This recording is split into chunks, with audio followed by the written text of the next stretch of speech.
What's going on, YouTube? Got a new video for you guys today. I guess technically, my camera's falling there. It's another product review. So what we got here is a compression tester.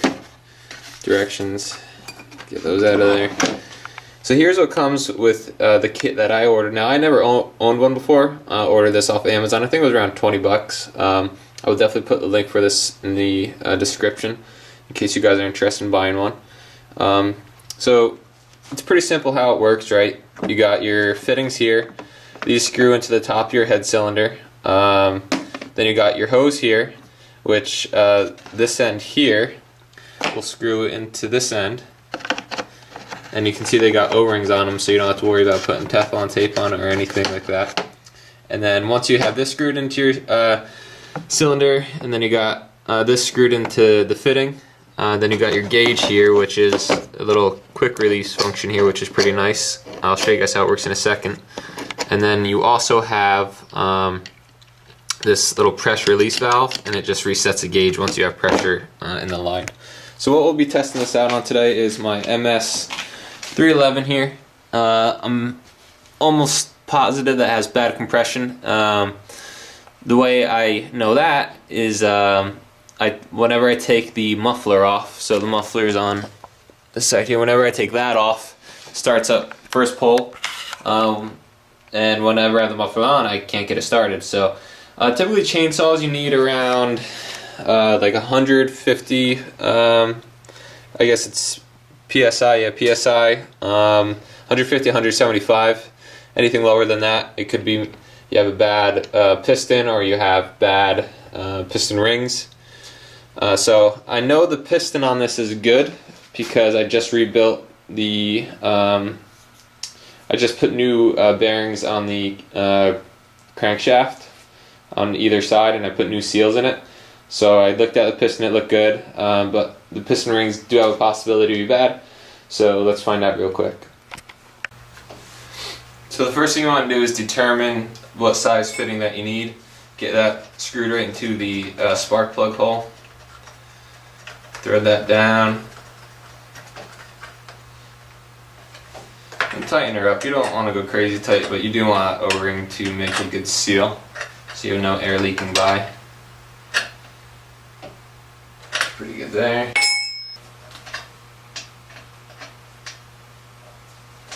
What the hell is going on here?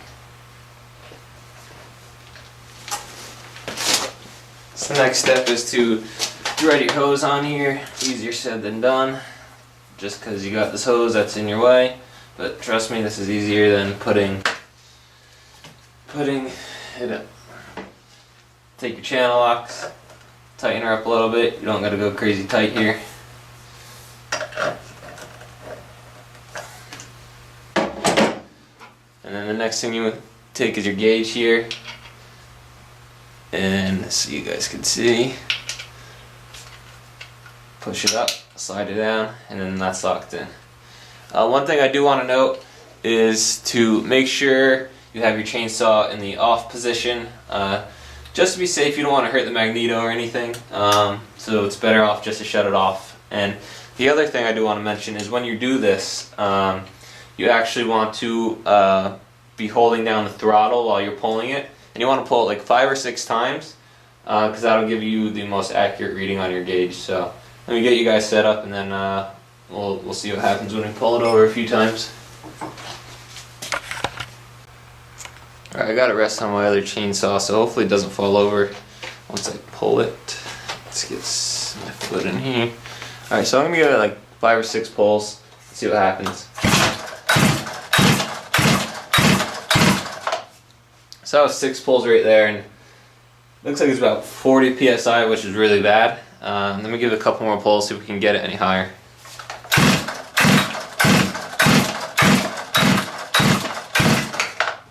So it's like, what, 15 pulls, something like that.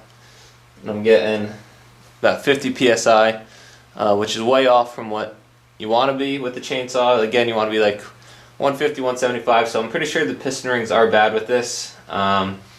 And I just want to show you guys, once you're done, release the pressure, and then it resets itself. So